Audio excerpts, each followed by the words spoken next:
Hello everyone, welcome to Pinnacle video course. Pinnacle video course के एक नए और ब्रांड न्यू वीडियो कोर्स में मैं आप सभी का बहुत बहुत स्वागत करता हूं। डियर फ्रेंड्स, आप सभी को इसका इंतज़ार था कि जो हमारी जीएस की बुक है एसएससी थ्योरी वाली, इसका वीडियो कोर्स कब आएगा। तो उसी वीडियो कोर्स का आज हम जो है वो पहला क्लास ले रहे हैं और आज की जो क्लास है वो हम बेसिकली अपने पॉलिटी सेक्शन से स्टार्ट करेंगे। क्योंकि जो पॉलिटी एक ऐसा टॉपिक है जो बहुत ही इंटरेस्टिंग है, जिसको पढ़ने में बहुत ही आपको जो है वो आनंद आएगा, आपको चीज़ें अच्छे से समझ आएगी, मुझे पूरी इसकी उम्मीद है। हम लोगों ने अपने 6500 जो एमसीक्यूज़ वाले वीडियो किए थे, आपको याद होगा, आपके साथ हमने 6500 जो एमसीक्यू वीडियोस किए थे, उसमें बहुत सारे एमसीक्यूज़ हमने डिस्कस किए हैं और उसका पर्पस यही था। मैंने बार बार आपको हर एक लेक्चर में बोला है कि the main purpose of this video lecture is to identify, वो पता लगाना कि जो आपकी टीसीएस है वो किस तरह के क्वेश्चंस पूछ रही है। इस बुक में बेसिकली हम लोगों ने वो सारे पॉसिबल्स जो क्वेश्चंस के आंसर हैं उसका एक समराइज करके एक अच्छी सी थियरी की बुक तैयार की है। और ये जो थियरी की बुक है, this book will guide you, आपको अच्छे से ये जो बुक है वो आपको आपके जनरल स्टडीज़ के पेपर में बहुत अच्छे ढंग से गाइड करेगा। ये जो सामान्य अध्ययन का आपका जो टॉपिक है, आप जानते हैं कि आपके जो एग्ज़ाम्स हैं उसमें सामान्य अध्ययन का जो इंपॉर्टेंस है वो बहुत बढ़ गया है। तो अगर आप, मुझे लगता है कि आप में से कोई भी इस वीडियो कोर्स को बहुत अच्छे ढंग से कंसिस्टेंसी से रेगुलर इसको देखेगा, इसको कवर करेगा, सारे लेक्चर्स को अच्छे से कवर करेगा, तो उसका जो स्कोर है डेफिनेटली उसके एग्जाम में इंक्रीज होगा। Apart from this is a thick book. Obviously ये थोड़ी सी मोटी बुक है, क्योंकि मोटी बुक नहीं होगी तो बहुत सारे ऐसे चीज़ें हैं, ऐसे जो फैक्ट्स हैं वो छूट जाएंगे। So we did not take any risk, हमने कोई रिस्क नहीं लिया है और इस बुक में हमने कोशिश किया है कि जितने भी जो पॉसिबल आंसर्स हैं, जो पॉसिबल फैक्ट्स हैं जो आपसे एग्जाम में पूछे जा सकते हैं, उन सबको हमने इसमें ऐड किया है। इसके अलावा अगर इस वीडियो कोर्स को आप देखेंगे तो मैं इस वीडियो कोर्स को बहुत इंटरेक्टिव बनाने वाला हूँ। सो इस वीडियो कोर्स के साथ अगर इस बुक को आप दोनों को पढ़ेंगे so it will become very comprehensive, बहुत कॉम्प्रहेंसिव हो जाएगा। आप देखेंगे कि वीडियो कोर्स और बुक दोनों एक दूसरे को पूरक है, एक दूसरे को कॉम्प्रहेंड करता है, ठीक है। इसके अलावा एक रिवीजन के लिए आपका जब एग्जाम आएगा, so later on we are planning at Pinnacle, हम लोग एक प्लान कर रहे हैं कि इसकी भी एक पतली सी समरी लेके आएंगे। जो भी आप में से स्टूडेंट ये वीडियो कोर्स कंप्लीट देखा रहेगा और उसके बाद जो उस पतली सी समरी को देखेगा या पढ़ेगा तो उसका रिवीजन भी काफ़ी आसान हो जाएगा। तो इसी उम्मीद के साथ कि ये थ्योरी कोर्स आपके लिए बहुत सहायक हो, हेल्पफुल हो, आज हम पहले लेक्चर को स्टार्ट करेंगे और आज हम लोग पॉलिटी के जो बेसिक कॉन्स्टिट्यूशन है उस टॉपिक को उठाएंगे, समझेंगे कि संविधान क्या होता है, कॉन्स्टिट्यूशन कैसे बना, कौन कौन से फैक्टर्स हैं, बहुत सारे टर्म्स ऐसे हैं जो संविधान में यूज़ होते हैं, उन सब चीज़ों को भी समझने की कोशिश करेंगे। तो आइए आज एक नए वीडियो कोर्स जो कि थियरी का वीडियो कोर्स है उसको स्टार्ट करते हैं और मुझे पूरी आशा है कि you will give your support, आपको ये वीडियो अच्छा लगेगा और आपका जो एग्ज़ाम है उसमें कहीं ना कहीं हमारा कुछ न कुछ जो कंट्रीब्यूशन है वो हो पाएगा। तो आइए आज के लेक्चर को स्टार्ट करते हैं और देखते हैं आज के वीडियोस में हम क्या पढ़ना है। तो आज जो है हम लोग पॉलिटी सेक्शन के अंदर बेसिकली बेसिक कॉन्स्टिट्यूशन को पढ़ेंगे, ठीक है। संविधान का आप जानते हैं, संविधान का बहुत सारे पार्ट्स हैं, हमारा संविधान बहुत बड़ा है। इनफैक्ट वर्ल्ड का लेंथीएस्ट कॉन्स्टिट्यूशन जो है, सबसे बड़ा जो संविधान है वो भारत का है। तो इसको हम लोग कवर करेंगे, लेकिन इसको कवर करने पहले it is very important that हम लोग जो मूल बातें हैं उसको समझें, ठीक है।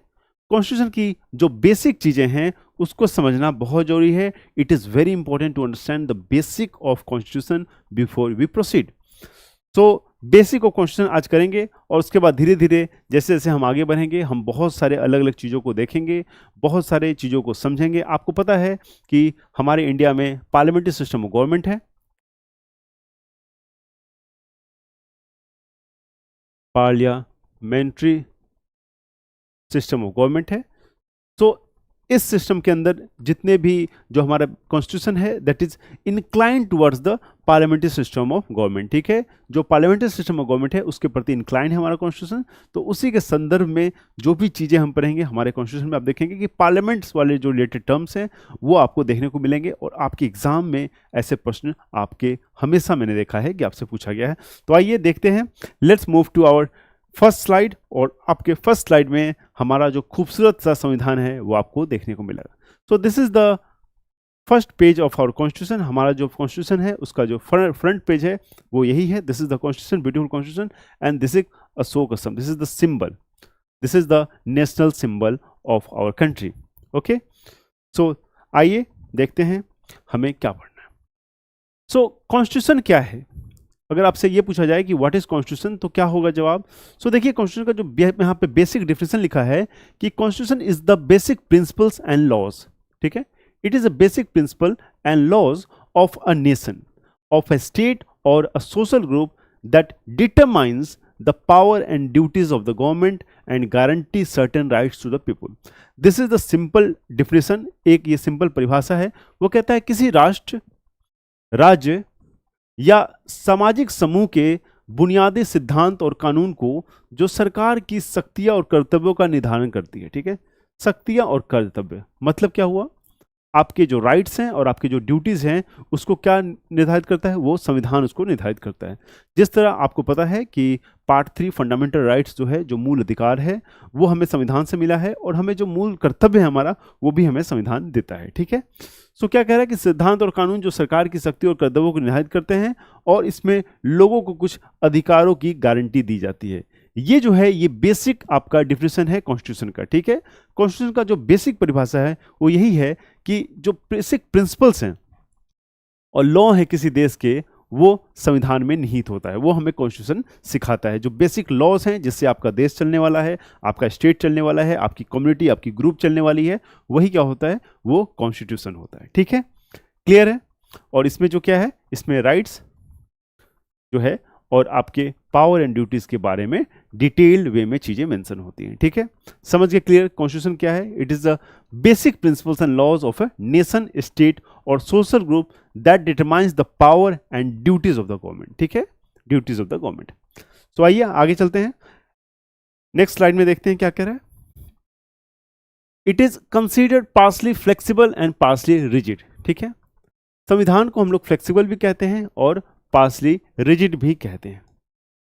ठीक है, क्या कह रहा है कि जो संविधान है वो पार्सली फ्लेक्सिबल भी है और पार्शियल रिजिड भी है. मतलब आंशिक रूप से लचीला और आंशिक रूप से कठोर माना जाता है. ठीक है, उदाहरण के तौर पे जो यूनाइटेड स्टेट्स ऑफ अमेरिका का जो संविधान है उसको रिजिड माना जाता है और जो ब्रिटिश कॉन्स्टिट्यूशन है उसको फ्लेक्सिबल माना जाता है. अच्छा, रिजिड और जो फ्लेक्सिबल है या जो कठोर या लचीला है, इसका क्या अर्थ होता है? कोई भी संविधान जो कठोर है उसका तात्पर्य ये है, उसका मीनिंग ये है कि वो जो संविधान है उसको अमेंड करना पड़ेगा, तो आपको बहुत सारी परेशानियां का आपको क्या है फेस करना पड़ेगा. लेकिन जो संविधान जो इजीली अमेंड हो जाए उसको हम लोग क्या कहते हैं? उसको हम लोग फ्लेक्सिबल कहते हैं. जैसे मान लीजिए कि संविधान बना तो उसमें बहुत सारी इस ढंग की त्रुटियां हैं या कुछ जो चेंजेस हैं जो समय के साथ आने वाले हैं, तो वैसे चेंजेस को चेंज करने के लिए हमें कॉन्स्टिट्यूशन में अमेंडमेंट का पावर दिया गया है और अमेंड करके हम संविधान को ठीक कर सकते हैं या अपनी नई बुनियादी जरूरतों के अनुसार उसको ढाल सकते हैं. तो ऐसे संविधान को हम लोग क्या कहते हैं? फ्लेक्सिबल कहते हैं. ठीक है, आगे कह रहा है it is the longest written constitution of India, constitution of the world. ये बहुत इंपॉर्टेंट फैक्ट है और देखिए मैं आपको पहले क्लास में बताता हूं, जो भी फैक्ट होगा उसको मैं डबल टिक कर दिया करूंगा ऐसे, तो आप प्लीज उसका नोट डाउन कीजिएगा क्योंकि I have experience of teaching. So उस टीचिंग के आधार पे मुझे पता है कि आपके जो एग्जाम्स में क्वेश्चंस आएंगे वो कहां से आएंगे. तो जिस भी पीपीटी में मैंने डबल टिक किया समझिए कि ये इंपॉर्टेंट है. मैं पहली बार बताता हूं, बार बार मैं इस चीज को नहीं बताऊंगा. सो यहां पे क्या है? It is the longest constitution of the world. It is the longest constitution of the world. ये विश्व का सबसे लंबा लिखित संविधान है. लिखित संविधान जो है ये विश्व का सबसे बड़ा है और इसको बनने में जो समय लगा है वो क्या लगा है? The time it has taken is 2 years 11 months 18 days. ठीक है, 2 years 11 months. और ये जो प्रश्न है ये आपके एग्जाम में आते हैं कि संविधान को बनने में जनरली कितना टाइम लगा था. ठीक है, क्लियर है? ये दो फैक्ट जो हैं आपको मुझे लगता है कि आपके एग्जाम के लिए इंपॉर्टेंट है. आइए नेक्स्ट स्लाइड पे चलते हैं. मूल संविधान जो ओरिजिनल कॉन्स्टिट्यूशन था, जो ओरिजिनल रूप में जो हमारा संविधान था, उसमें टोटल जो थे 22 पार्ट्स, 8 शेड्यूल्स एंड 395 आर्टिकल्स. ठीक है, जब हमारा संविधान बन के तैयार हुआ था तो उस समय उसमें क्या थे? उसमें कितने पार्ट्स थे? उसमें थे आपके 22 पार्ट और 8 शेड्यूल थे और 395 जो थे उसमें क्या थे, आर्टिकल्स थे। ठीक है, जब बन के तैयार हुआ था, जब ओरिजिनल था। और this is a important fact, this is a important fact. और वर्तमान की बात करें तो वर्तमान में भारतीय संविधान में 25 भाग और 12 अनुसूची और 448 अनुच्छेद से भी ज़्यादा अनुच्छेद हो चुके हैं।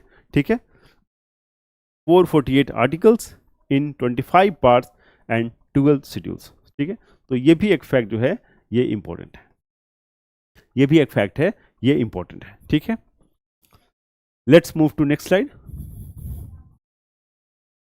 Yes, the constitution of USA is considered as the oldest written constitution. ठीक है, जब लिखित संविधान की बात होती है कि विश्व का सबसे पुराना लिखित संविधान कौन सा है, तो उसका जो उत्तर हो जाएगा वो हो जाएगा का USA. USA is considered as the oldest written constitution. ठीक है, क्या कह रहा है कि संविधान जो है 26 नवंबर 1949 को पूरा बनकर तैयार हुआ था। बिल्कुल, ये भी सही स्टेटमेंट है। आपका जो संविधान है वो 26 नवंबर 1949 को पूरा बनकर तैयार हुआ था। ठीक है, हमारा जो संविधान है वो 26 नवंबर 1949 को पूरी तरह से बनकर तैयार हो गया था। चूंकि इस दिन बनकर तैयार हो गया था संविधान, इसलिए हम लोग 26 नवंबर को क्या सेलिब्रेट करते हैं, 26 नवंबर को हम लोग सेलिब्रेट करते हैं संविधान दिवस। ठीक है, हम लोग 26 नवंबर को सेलिब्रेट करते हैं संविधान दिवस। ठीक है, it is also known as Samvidhan Divas और नेशनल लॉ डे और कॉन्स्टिट्यूशन डे। ठीक है, इसको प्लीज आप लोग याद रखिएगा। और कॉन्स्टिट्यूशन हमारा जो बन के तैयार हुआ था वो हुआ था 26 नवंबर 1949 को, लेकिन ये इफेक्ट में कब से आया था, ये भी एक प्रश्न है। तो ये इफेक्ट में आया था आपको 26 जनवरी 1950 को। 26 जनवरी 1950 को जो है हमारा संविधान पूर्ण रूप से लागू हो गया था। ठीक है, इतनी बेसिक बातें आपको एकदम क्लियर है, कोई समझ, कोई दिक्कत, कोई परेशानी नहीं होनी चाहिए। ठीक है, आइए, ये सब प्रश्न है, ये बहुत इंपॉर्टेंट है। 26 जनवरी को 1950 को ये पूर्ण रूप से लागू हुआ था और 26 नवंबर 1949 को ये बन के तैयार हुआ था। दोनों में जो डिफरेंस है इसको प्लीज आप लोग याद रखिएगा। बन के तैयार होना और लागू होना, दोनों में एक गैप है, इस गैप को आपको हमेशा याद रखना है। ठीक है, आइए, let's move to next slide. The constitution of USA is considered as an older constitution. Okay, सही बात है। ब्रिटिश कॉन्स्टिट्यूशन इज अनरिटन, ये भी एक अच्छा फैक्ट है। जो ब्रिटिश कॉन्स्टिट्यूशन है वो क्या है, वो अलिखित है। इट इज अनरिटन, मतलब लिखा हुआ नहीं है। जब लिखा हुआ नहीं है तो आपको लग रहा होगा कि फिर कैसे चलता है देश, रूल्स रेगुलेशन कैसे चलती है। तो जो बेसिकली ब्रिटिश गवर्नमेंट में बहुत सारे जो एक्ट्स होते हैं, जो लॉ पास होते हैं, उनको एक बेसिक डॉक्यूमेंट्स की तरह कंसीडर किया जाता है और उनमें जो भी लॉ पास हुआ है उसको एक रेफरेंस पॉइंट रखा जाता है कि ये जो कानून कभी ब्रिटिश पार्लियामेंट में पास हुए हैं, उनको देख के ही बहुत सारी चीज़ें हैं जो देश में वो आगे बढ़ी जाएगी, उसको बेंचमार्क मार के। उसी तरह जो बहुत सारे जुडिशरी के जो वर्डिक्ट्स हैं उनको भी एक बेसिक डॉक्यूमेंट या कॉन्स्टिट्यूशन की तरह कंसीडर किया जाता है। ठीक है, सो कुछ भी लिखित नहीं है, लेकिन बहुत सारे ऐसे रूल्स रेगुलेशन है जिसको बहुत ही रिलीजियसली फॉलो किया जाता है, बहुत ही अच्छे ढंग से फॉलो किया जाता है। ठीक है, so British constitution is unwritten, ये क्लियर हो गया कॉन्सेप्ट। ठीक है, और आपको एक फैक्ट और याद रखना है यहाँ पे कि भीमराव अंबेडकर को भारतीय संविधान का जनक कहा जाता है। He is called the father of Indian constitution because of his contribution. इनका जो योगदान था संविधान बनाने में वो बहुत बड़ा था और इस योगदान के कारण ही इनको भारतीय संविधान का जनक कहा जाता है। The father of Indian constitution हम लोग कहते हैं। ठीक है, and basically he was the drafting committee का chairman. He was the chairman of the drafting committee. जो कमिटी कॉन्स्टिट्यूशन को ड्राफ्ट की थी उस कमिटी के ये बेसिकली चेयरमैन थे। ठीक है, let's move to next slide.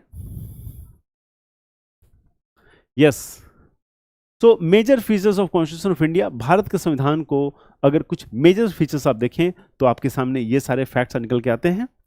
ये देखिए, few major features. Lengthiest written constitution, मतलब सबसे बड़ा लेंदियस्ट रिटन कॉन्स्टिट्यूशन जो है वो भारत का है। ठीक है, it is drawn from various sources.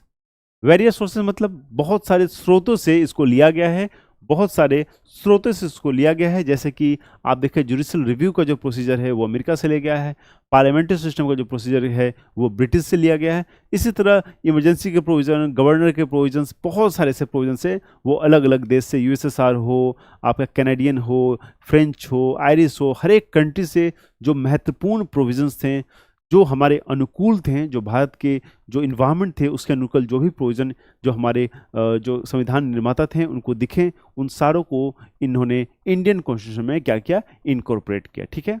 अच्छा, मैंने आपको बताया कि constitution can be rigid, can be flexible, लेकिन इंडियन जो कॉन्स्टिट्यूशन है, जो भारतीय संविधान है, इट इज़ अ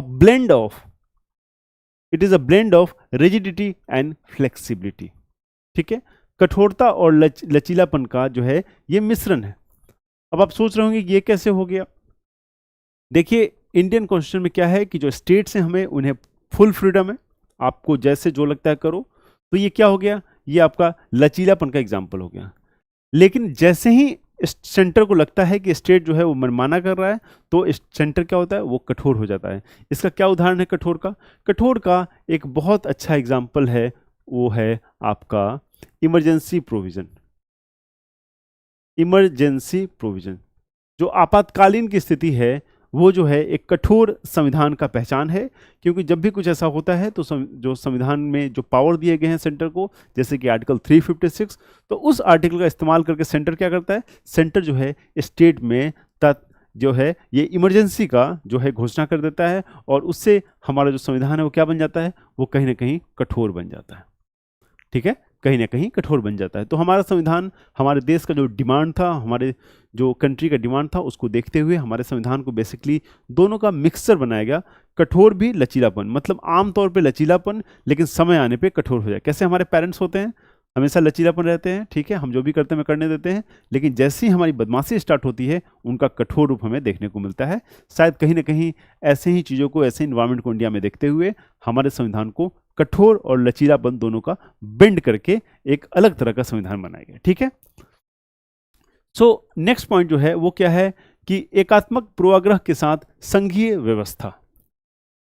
क्या अर्थ हुआ इसका? मतलब फेडरल सिस्टम विथ यूनिटरी बायस। मतलब हमारा जो सिस्टम है वो तो फेडरल है। ठीक है। फेडरल सिस्टम मतलब क्या, यहां पे अलग अलग यूनिट्स होंगे। जैसे आप देखेंगे कि ये है, ये आपका मान लीजिए सेंटर है, ये सेंटर है।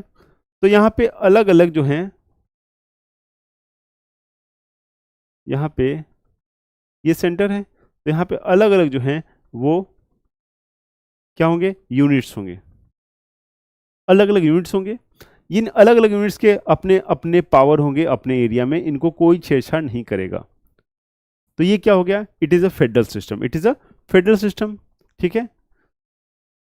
लेकिन जैसे ही इन स्टेट को देखा जाएगा कि स्टेट जो है वो मनमानी करने आ गए हैं, मनमानी पे उतर गए हैं, तो वहां पे जो सेंटर है इसको बहुत सारे ऐसे पावर दिए गए हैं जिससे हमें पता चलता है कि कहीं ना कहीं हमारा संविधान जो है एक यूनिटरी बायस रखता है। कहीं ना कहीं हमारा संविधान जो है वो संघीय व्यवस्था तो है, लेकिन एकात्मक पूर्वाग्रह से भी इसको एक दृष्टिकोण इसमें देखा गया है। ठीक है। मतलब स्टेट को फुल फ्रीडम दी गई है, फेडरल सिस्टम है, जैसा आपको लगता है वैसा करो, कोई दिक्कत नहीं है। लेकिन एट द सेम टाइम कुछ ऐसे प्रोविजंस हैं जिससे हमें पता चलता है कि हमारा जो कॉन्स्टिट्यूशन है वो क्या है, वो सेंट्रलाइज है। ठीक है। सेंटर के पास ज़्यादा पावर है। उदाहरण के तौर पर आप देख सकते हैं जो हमारा गवर्नर का सिस्टम है,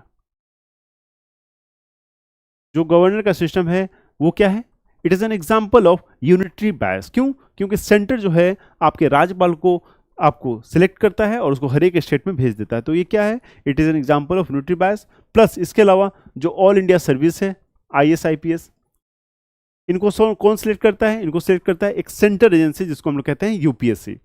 अच्छा, UPSC अगर सिलेक्ट किया और वो सेंटर का एजेंसी है तो उसको सेंटर में रखो, उसको स्टेट में क्यों भेज रहे हो? तो कहीं ना कहीं ये भी एक सेंट्रलाइजेशन का, एक यूनिटरी बायस का एग्जाम्पल है। ठीक है, क्लियर है? अच्छा, आगे क्या कहता है, parliamentary, it is an parliamentary form of government. ये मैं पहले आपको बताया कि हमारा जो संविधान है it is a parliamentary form of government. ठीक है। उसके बाद क्या है, synthesis of parliamentary sovereignty and judicial supremacy. ठीक है। यहाँ पे क्या है कि संसदीय संप्रभुता और न्यायिक सर्वोच्चता का संश्लेषण। मतलब जो सोवरेनिटी है, जो संप्रभुता है, वो किसके पास है, वो पार्लियामेंट के पास है, क्योंकि पार्लियामेंट के पास अथॉरिटी है कि लॉ बना के कोई भी परिवर्तन वो ला सकता है। ठीक है। लेकिन एट द सेम टाइम हमारे संविधान निर्माताओं को ये पता था कि हो सकता है ऐसा समय आ जाए जब हमारे जो लॉ मेकर्स हैं वो अपने मनमानी करने लगे, तो उस समय उन्होंने जुडिशियल सुपरमेसी का भी प्रोविजन रखा है। ठीक है। जुडिशियल सुप्रीमेसी का भी प्रोविजन रखा है, मतलब हमारे संविधान में ऐसे कुछ प्रोविजंस हैं जो ये बताता है कि हमारे जो लेजिस्लेचर हैं दे आर इंडिपेंडेंट, ठीक है, वो फ्री हैं, वो सुप्रीम हैं, तो कोई भी लॉ अपने देश के लिए बना सकते हैं, लेकिन सेम टाइम जुडिशियल सुप्रीमेसी का सोवरेनिटी के साथ कॉन्सेप्ट दिया गया। तो इसका क्या अर्थ है, इसका देखिए, संप्रभुता तो है संसद का, लेकिन न्यायिक सर्वोच्चता का भी बहुत सारा प्रोविजन है वो किया गया। और बहुत बड़ा उदाहरण है न्यायिक सर्वोच्चता का हमारे देश में, वो है आपका judicial review.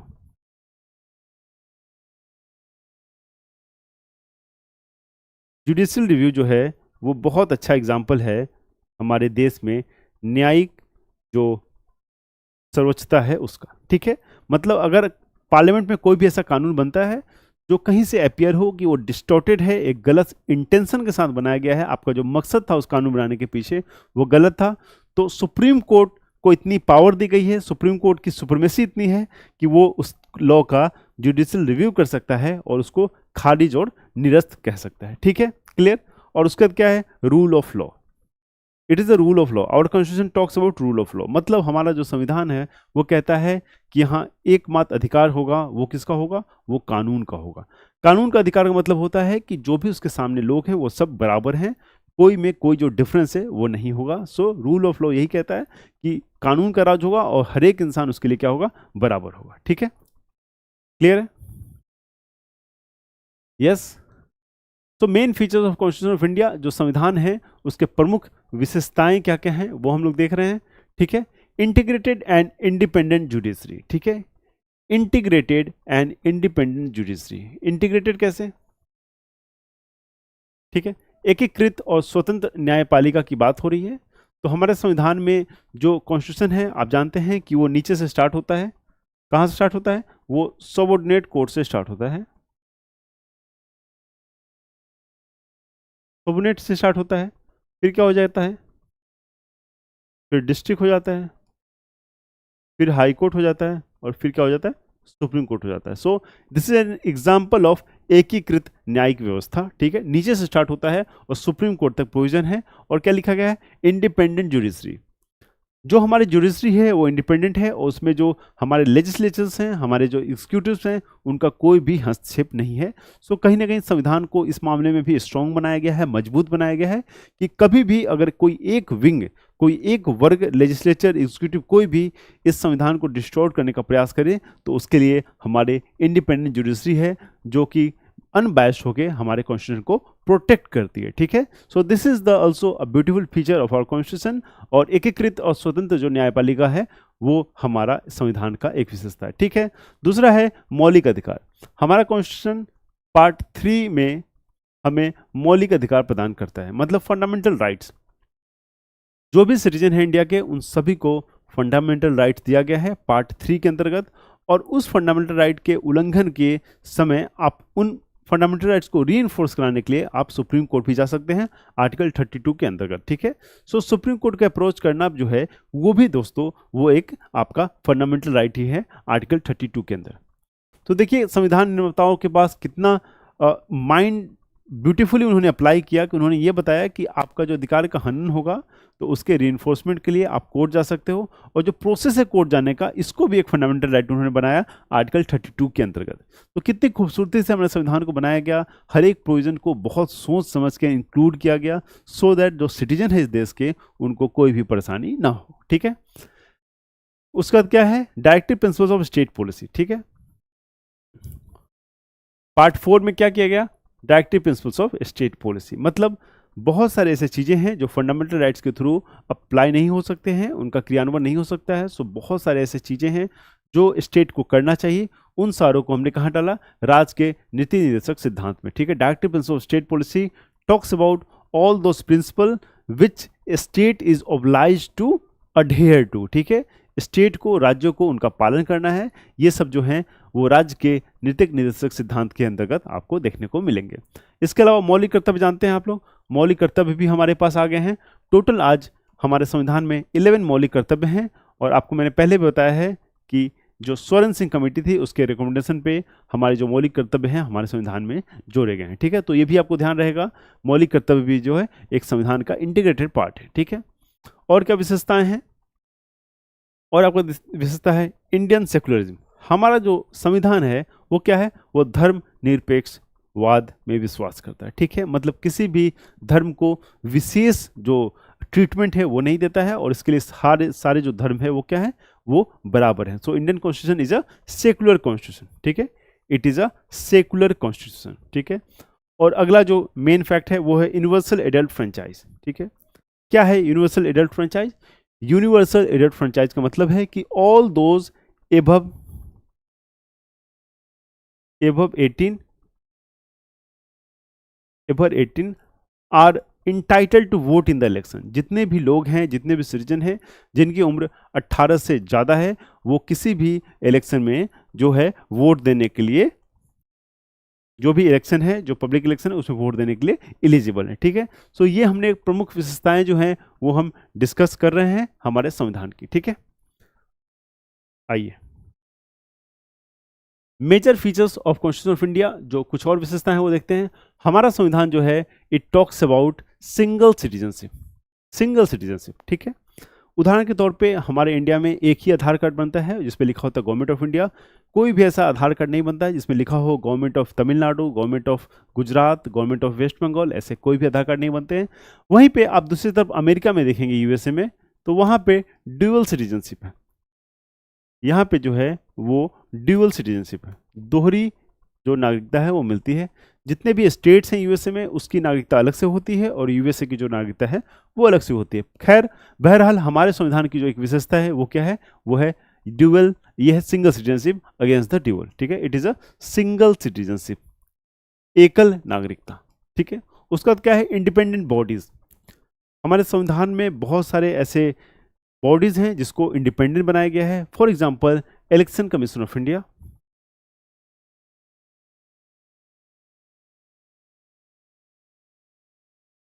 Election commission, UPSC, election commission, UPSC, judiciary,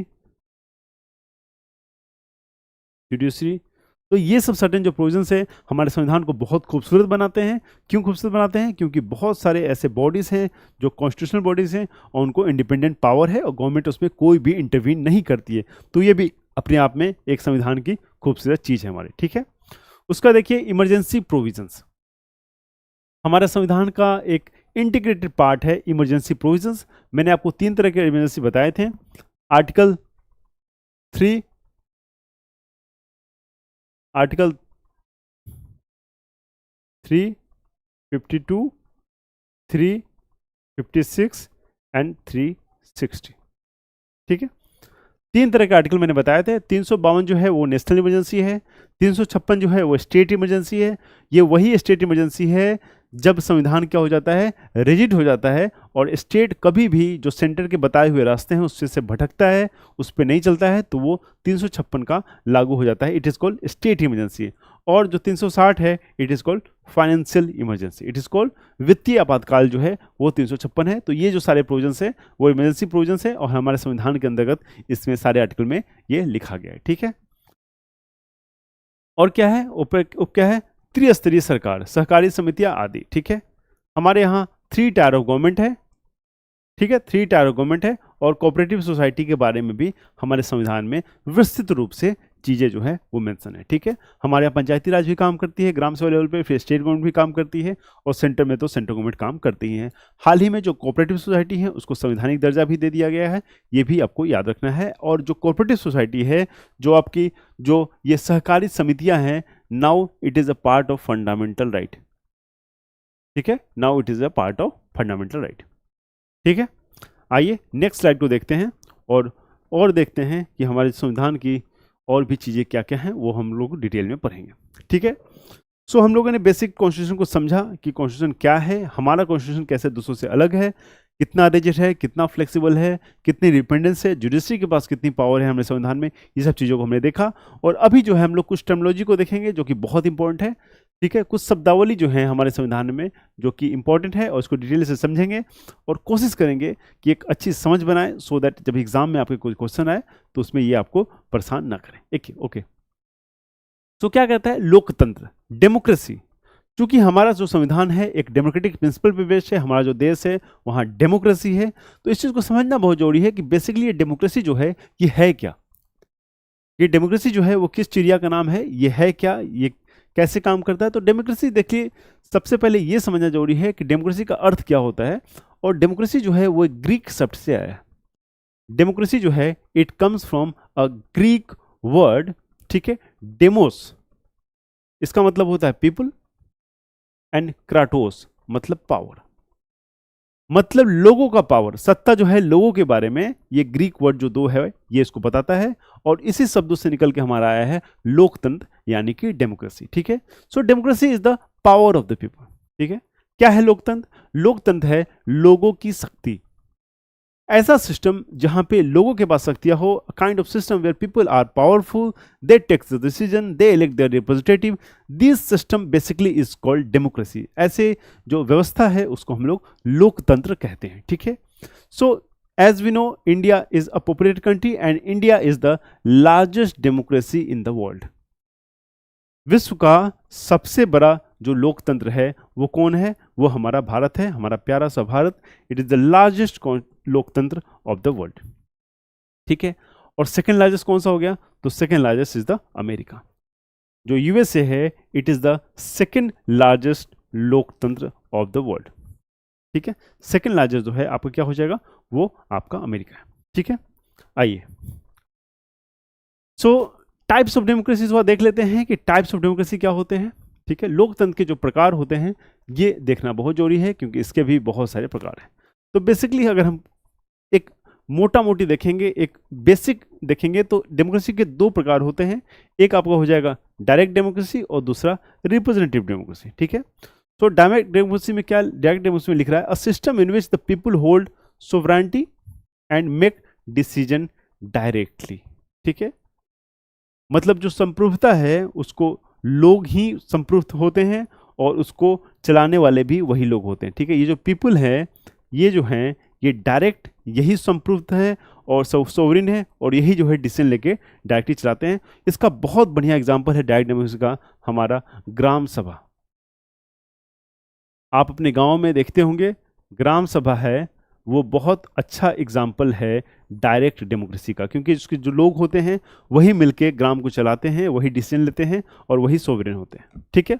on the other hand दूसरी तरफ जो है वो क्या है आपका रिप्रेजेंटेटिव डेमोक्रेसी, रिप्रेजेंटेटिव डेमोक्रेसी, ठीक है। क्या कहता है इसमें? ये कहता है an indirect democracy where sovereignty is held by representative, sovereignty is held by representative elected by the people.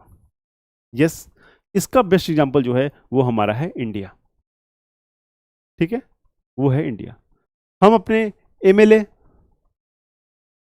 और एमपीज को सिलेक्ट करते हैं, उनको इलेक्ट करते हैं और इलेक्ट करके उनको कहाँ भेजते हैं? उनको हम भेजते हैं लेजिस्लेटिव असेंबली में और लोकसभा में। तो हमारे एवज पे हमने चुन के अपने रिप्रेजेंटेटिव को भेजा है वहाँ पे लोकसभा में, और वो संसद में जाके हमारे लिए कानून बनाते हैं, हमारे बेटरमेंट के लिए काम करते हैं। So it is a best example of representative democracy, मतलब हमें रिप्रेजेंट कर रहे हैं वो लोग, ठीक है। क्लियर है? Yes. So types of democracy में देखते हैं डायरेक्ट डेमोक्रेसी और इनडायरेक्ट डेमोक्रेसी, ठीक है। तो क्या कह रहा है कि जिसमें लोग संप्रभु शक्ति रखते हैं और निर्णय लेते हैं, संप्रभु शक्ति रखते हैं और निर्णय लेते हैं, उसे हम कहते हैं डायरेक्ट डेमोक्रेसी। उदाहरण के तौर पे जो स्विट्जरलैंड है वो भी एक तरह का डायरेक्ट डेमोक्रेसी का एग्जाम्पल है, ठीक है, डायरेक्ट डेमोक्रेसी का एग्जाम्पल है, ठीक है। क्लियर है? उसके बाद है there are 4 devices of direct democracy, ठीक है। डायरेक्ट डेमोक्रेसी के कुछ डिवाइस होते हैं, कुछ टूल्स होते हैं। उसका जो एग्जाम्पल है वो है आपका referendum, initiative, recall and plebiscite. Referendum आप जानते हैं, जब भी लोग कोई डिसीजन लेना चाहते हैं, दोनों के बीच में एक तरह का वोट कराया जाता है कि आप क्या डिसीजन लेना चाहते हैं, आप ए के साथ जाना चाहते हैं या बी के साथ जाना चाहते हैं। वो खुद डिसीजन लेते हैं और वो खुद एक निर्णय लेते हैं कि हमें क्या करना है। वो एग्जाम्पल है आपका रेफरेंडम का। इनिशिएटिव मतलब होता है जैसे कि मान लो किसी भी व्यक्ति को, किसी भी समूह को, किसी भी समाज को, एक देश के एक वर्ग को कोई कानून चाहिए। एग्जाम्पल के मान लेते हैं कि एजुकेशन को आपको फंडामेंटल राइट बनाना है, ठीक है। तो डायरेक्ट डेमोक्रेसी में जो लोग हैं वो इनिशिएटिव लेंगे और सरकार को पहल करेंगे कि या खुद मिलके ये कानून बनाएंगे कि एक एजुकेशन को फंडामेंटल राइट बनाया जाए, ठीक है। दिस इज कॉल्ड इनिशिएटिव, ठीक है। इसी डायरेक्ट डेमोक्रेसी में एक होता है रिकॉल, ठीक है। इसी डायरेक्ट डेमोक्रेसी में एक होता है रिकॉल। रिकॉल क्या होता है?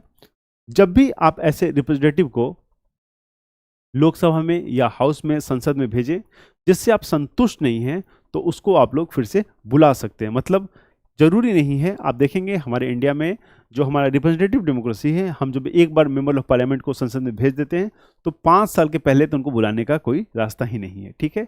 लेकिन जो डायरेक्ट डेमोक्रेसी है वहाँ पे एक ऐसा प्रोविजन है कि आप रिकॉल के थ्रू उनको बुला सकते हैं कि बस हम लोग आपसे संतुष्ट नहीं है, आप आ जाइए और आप जो अपना पहले से काम कर रहे थे वही काम कीजिए और प्लीज़ हमें रिप्रेजेंट आप ना करें, क्योंकि वी आर नॉट सेटिस्फाइड, हम लोग जो हैं वो संतुष्ट नहीं है और हम उनको ऐसे बुला सकते हैं। ये जो कॉन्सेप्ट है ये कहाँ का है? ये आपका रिकॉल का, ठीक है। ये है आपका रिकॉल। ओके, सो इसके बाद जो है वो है प्लेबिसाइड। प्लेबिसाइड क्या होता है? एक बहुत इंपॉर्टेंट जो है वो आपका, अगर मान लो कोई मैटर है, एक बहुत इंपॉर्टेंट मैटर है, तो उस पे जो है वो पब्लिक का जनमत लिया जाता है, उनसे प्लेबिसाइड कराया जाता है। उनसे क्या कराया जाता है? उनसे वोट कराया जाता है। तो पब्लिक डायरेक्ट वोट करती है। मान लो कि दो देश के बीच में कोई इंपॉर्टेंट डिसीजन लेने हैं, कोई इंपॉर्टेंट जंग है या कुछ भी है, तो वहाँ पब्लिक डिसीजन लेती है कि हमें इसमें क्या करना है, ठीक है। तो उनसे उनके जो जनमत है उनको आधार बना के डिसीजन लिया जाता है। सो बेसिकली दीज जो ये 4 हैं, referendum, initiative, recall, plebiscite, these are the tools of democracy. और आपके एग्जाम में ये प्रश्न पूछा जा सकता है कि इन चारों में से कौन एक जो है वो टूल नहीं है लोकतंत्र का। तो इसको प्लीज आप लोग याद रखिएगा। मैं यहाँ लिख देता हूँ इंपॉर्टेंट, ये बहुत इंपॉर्टेंट है, प्लीज इसको आप लोग जो है इसको ख्याल रखिएगा, ठीक है। ये चारों में से क्या करेगा? एक कोई हटा के कुछ और यहां रख देगा और आपसे क्वेश्चन पूछ लेगा कि इन चारों में से कौन सा एक डायरेक्ट डेमोक्रेसी का एग्जाम्पल नहीं है। क्लियर है? कोई दिक्कत नहीं? आइए। सो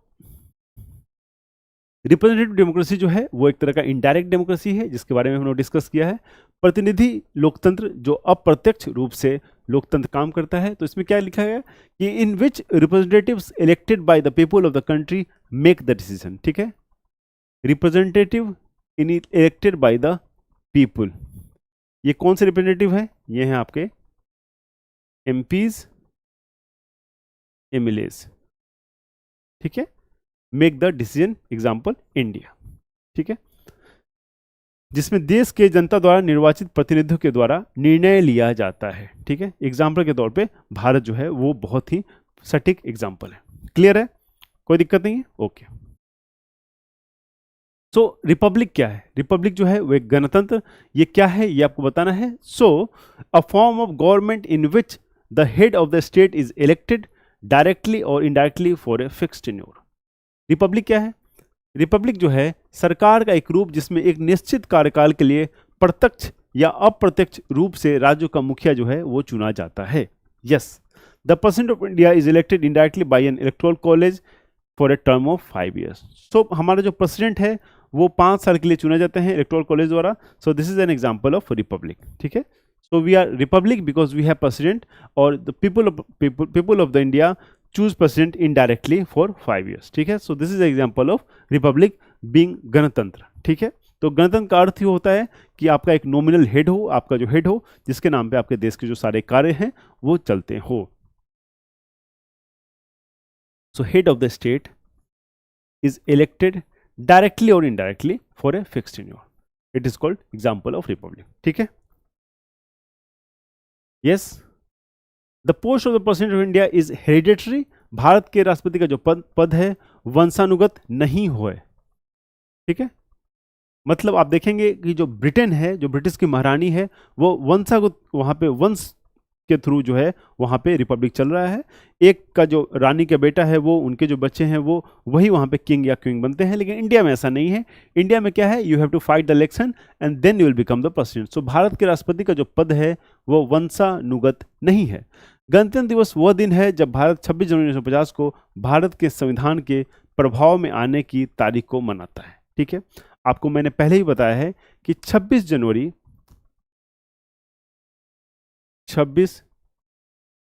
जनवरी 1950 को हमारा संविधान जो है वो लागू हो गया था। तो इस दिन हम लोग रिपब्लिक डे मनाते हैं। और 26 नवंबर 1949 को हमारा संविधान बन के तैयार हो गया था, इसलिए इस दिन जो है हम लोग संविधान दिवस मनाते हैं। दोनों में बिल्कुल भी डिफरेंस है और इसको नहीं भूलना है, प्लीज इनको याद रखिएगा। 26 नवंबर संविधान दिवस क्योंकि बन के तैयार हो गया था, और 26 जनवरी 1950 रिपब्लिक डे क्योंकि इस दिन लागू हो गया था। और इसी दिन हम लोग एक रिपब्लिक मतलब अपने प्रेसिडेंट को चुनने लायक हो गए थे, हम लोग चुन लिए थे, इसलिए इस दिन से हम लोग रिपब्लिक डे मनाते हैं। ठीक है, इस दिन से हमें जो है वो हेड ऑफ द स्टेट मिल गए थे। ओके, सो फेडरलिज्म, एक नया टर्म जो आपके पास आया है वो है फेडरलिज्म। ठीक है, फेडरलिज्म। ठीक है, ऐसी सरकार जिसमें शक्तियों को केंद्र सरकार और क्षेत्रीय सरकार के बीच में विभाजित किया जाता है, मतलब बांटा जाता है। ठीक है, ये है, ये सेंटर है, लेकिन बहुत सारे यूनिट हैं और सबको पावर दिया गया। ये एग्जाम्पल है फेडरलिज्म का। ठीक है, ये संघवाद का एग्जाम्पल है। भारत में एक संघीय प्रणाली है, लेकिन सरकार की एकात्मक प्रणाली की ओर अधिक झुकाव है। ठीक है, India has a federal system, मैंने आपको पहले ही बताया है कि भारत में जो है वो फेडरल सिस्टम है, but with more tilt towards unitary system. लेकिन इसका जो झुकाव है वो किसके तरफ है? वो यूनिटरी सिस्टम की तरफ है। क्यों? क्योंकि सेंटर जो है बहुत मायने में बहुत पावरफुल है, और सेंटर बहुत सारे ऐसे कार्य करता है सेंटर, जिससे ये पता चलता है कि हमारा जो कंट्री है वो यूनिटरी बायस के साथ है। उसका उदाहरण है कि हर एक स्टेट में जो है सेंटर अपने रिप्रेजेंटेटिव गवर्नर को बना के भेजता है। उसी तरह ऑल इंडिया सर्विस का जो प्रोविजंस है, क्योंकि IAS IPS Indian forest service के जो अधिकारी हैं वो भारत के जो एक यूनिट है संघ लोक सेवा आयोग उसके द्वारा चुना जाता है, लेकिन इनको सेवा करने के लिए स्टेट गवर्नमेंट में भेजा जाता है। ठीक है, और उनका जो कैडर कंट्रोलिंग अथॉरिटी है वो क्या होता है? वो सेंटर ही होता है। कार्य कर रहे हैं राज्य में, कंट्रोल कर रहा है centre. So this is N classical example of unitary feature. और द इंक्लाइनेशन और जो झुकाव है हमारे देश का वो यूनिटरी फीचर की तरफ है, मतलब सेंटर में जो पावरफुल गवर्नमेंट है, जो पावरफुल स्ट्रक्चर है उसके प्रति झुकाव है। ठीक है, सो फेडरल फीचर तो है, लेकिन यूनिटरी सिस्टम की तरफ झुकाव है। ठीक है, और ये जरूरी भी है, क्योंकि जब ऐसी परिस्थिति उत्पन्न होती है, जब हमारी कंट्री को मजबूत बनना पड़ता है, दिखाना पड़ता है, तो उस समय जो ऐसे प्रोविजंस हैं वो जरूरी हो जाते हैं। यस, क्वासी फेडरल, ये टर्म भी कई बार आपने सुना होगा। क्वासी फेडरल, इसका क्या अर्थ होता है? अर्ध संघीय, अर्ध संघीय। यस, क्या कह रहा है? कह रहा है कि federal setup where despite having two clear set of governments, central and the state, more powers are given to the central government. India has a quasi federal setup. Quasi federal जो word है, इसका जो परिभाषा है वो ये है कि एक संघीय व्यवस्था, एक फेडरल स्ट्रक्चर जहां सरकार तो दो हैं, स्पष्ट समूह केंद्र और राज्य। इस होने के बावजूद भी जो केंद्र सरकार को अधिक शक्तियां दी जाती हैं, ठीक है, अधिक शक्तियां दी जाती हैं। भारत में अर्धसंघीय व्यवस्था है, इसलिए भारत में जो है वो क्वासी फेडरल स्ट्रक्चर है। ठीक है, आपको मैंने बताया कि सेंटर के पास ज़्यादा पावर है, स्टेट के पास कम पावर है। आपको मैंने बताया था कि हमारे पास जनरली 3 लिस्ट होते हैं, स्टेट लिस्ट, सेंट्रल लिस्ट और कॉन्करेंट लिस्ट। आप यहाँ समझिएगा कि किस तरह से हमारा जो सेंटर है, हमारा जो सेंट्रल गवर्नमेंट है वो कैसे मजबूत है, और जो हमारे राज्य की सरकार है वो कैसे कमज़ोर है। स्टेट गवर्नमेंट में वैसे सब्जेक्ट हैं जिस पे स्टेट गवर्नमेंट कानून बनाता है। सेंट्रल गवर्नमेंट में संघीय जो सूची है उसमें वैसे कानून बनने वाले हैं, वैसे लिस्ट हैं, वैसे सब्जेक्ट हैं जिस पे सेंट्रल गवर्नमेंट कानून बनाता है। और साथ में है कंकरेंट लिस्ट। कंकरेंट लिस्ट में क्या होता है? कंकरेंट लिस्ट में दोनों कानून बना सकते हैं, लेकिन कोई भी ऐसा कानून जो स्टेट गवर्नमेंट बनाया हुआ है उस पर सेंटर चाहे तो उसको बाईपास कर सकता है, मतलब उसको क्या कर सकता है? उसको दबा के एक नया कानून बना सकता है। तो कहीं ना कहीं ये दर्शाता है कि हमारा जो देश है, हमारा जो संविधान है वो सेंटर के प्रति रुझान है, वो जो है एक अर्ध संघीय व्यवस्था का क्लासिकल एग्जाम्पल है। ठीक है, अर्ध संघीय जो व्यवस्था है उसका क्लासिक एग्जाम्पल है। ठीक है, आइए प्रेसिडेंशियल सिस्टम, हमारा जो सिस्टम है वो एक प्रेसिडेंशियल सिस्टम है। क्या होता है प्रेसिडेंशियल सिस्टम? जो राष्ट्रपति प्रणाली है वो क्या होती है वो थोड़ा देखते हैं। राष्ट्रपति प्रणाली शासन का एक ऐसा स्वरूप है जिसमें राज्य का प्रमुख ही सरकार का प्रमुख होता है, और कार्यकारी शाखा विधायिका शाखा से स्वतंत्र होती है। ठीक है, प्रेसिडेंशियल सिस्टम की बात करते हैं। It is one in which the head of the state is also the head of the government. Okay, जो राज्य का हेड होता है वही क्या होता है? हेड ऑफ गवर्नमेंट होता है। इंडिया में क्या है, इंडिया में जो हेड ऑफ स्टेट है वो क्या है, हमारा प्रेसिडेंट है। प्रेसिडेंट है, सारे कार्य जो हैं प्रेसिडेंट के नाम पे लिए जाते हैं, ठीक है, हमारे इंडिया में। लेकिन क्या प्रेसिडेंट हेड ऑफ गवर्नमेंट है? नहीं, ऑब्वियसली नहीं है। लेकिन ये जो चीज है आपका, वो यूएसए में है, वो अमेरिका में है, ठीक है। तो हमारा जो सिस्टम है वो पार्लियामेंट्री सिस्टम है। और प्रेसिडेंशियल सिस्टम में क्या होता है कि जो आदमी राज्य का हेड होता है वही आदमी सरकार का भी हेड होता है, जो कि हमारे इंडिया में नहीं है। हमारा जो राष्ट्रपति हैं वो राज्य के तो हेड होते हैं, राज्य के सारे कार्य जो हैं उनके नाम पे ही किए जाते हैं, लेकिन वो जो हैं वो सरकार के हेड नहीं होते हैं, ठीक है। So and the executive branch is independent of legislative branch, ठीक है। और यहाँ पे जो है एग्जीक्यूटिव जो ब्रांच होती है, विधायिका जो है वो स्वतंत्र होती है कार्यकारी से, ठीक है। ये प्रेसिडेंशियल सिस्टम का आपका एग्जाम्पल है, प्रेसिडेंशियल सिस्टम का ये एग्जाम्पल आपका हो गया। यस, नेक्स्ट स्लाइड देखते हैं। सेमी प्रेसिडेंशियल सिस्टम, अर्ध राष्ट्रपति प्रणाली जो है वो क्या होती है वो भी देखते हैं, समझते हैं। It is a Republican system of governance that combines elements of presidential democracy with parliamentary democracy. ऐसी व्यवस्था जिसमें पार्लियामेंट्री डेमोक्रेसी और प्रेसिडेंशियल डेमोक्रेसी दोनों का समरूप हो, थोड़ा सा मिक्सचर हो। क्या कहता है कि यह शासन की एक गणतांत्रिक प्रणाली है जो संसदीय लोकतंत्र मतलब पार्लियामेंट्री डेमोक्रेसी के साथ साथ राष्ट्रपतीय लोकतंत्र के तत्वों को जोड़ती है। तो ऐसे में जहां पे मिक्सचर होता है, मिक्सचर ऑफ बोथ, ठीक है, उसको क्या कहते हैं, अर्ध राष्ट्रपति प्रणाली कहते हैं। उसको क्या कहते हैं, अर्ध राष्ट्रपति प्रणाली, ठीक है। अगला जो टर्म है वो है आपका कोलिजन गवर्नमेंट, वो है आपका कोलिजन गवर्नमेंट, गठबंधन सरकार। आपने सुना होगा गठबंधन सरकार के बारे में, इंडिया में यह अमूमन देखने को मिलता है, ठीक है। It is a form of government in which political parties cooperate to form a government, ठीक है। Political party cooperate to form a government, ठीक है। यहाँ पे क्या होता है, इसको आम भाषा में हम लोग कहते हैं खिचड़ी सरकार। जब किसी भी पार्टी को पूर्ण बहुमत नहीं मिलता है तो एक से ज़्यादा पार्टी साथ आके गवर्नमेंट बनाते हैं, गवर्नमेंट फॉर्म करते हैं। उसी सिस्टम को, उसी जो सिस्टम तैयार हुआ उसको हम लोग कहते हैं कोलिजन गवर्नमेंट, ठीक है। यह सरकार का एक रूप है जिसमें राजनीतिक दल सरकार बनाने के लिए सहयोग करते हैं। कौन सहयोग करता है, राजनीतिक दल, बहुत सारे दल एक दूसरे से मिलकर ये गवर्नमेंट बनाते हैं, ठीक है। नेक्स्ट टर्म है जो आपका टर्मिनोलॉजी है वो है सेकुलरिज्म। क्या होता है, धर्म निरपेक्षता। So in India secularism means equal treatment for all religion by the state. Bharat में धर्मनिरपेक्षता का अर्थ है कि राज्य द्वारा सभी धर्मों के साथ समान व्यवहार है। मतलब इसका यह है कि स्टेट के लिए जितने भी रिलीजन है सब क्या है, समान है। किसी के साथ स्पेशल ट्रीटमेंट जो है वो स्टेट नहीं करेगा, किसी को ज़्यादा तवज्जो स्टेट नहीं देगा।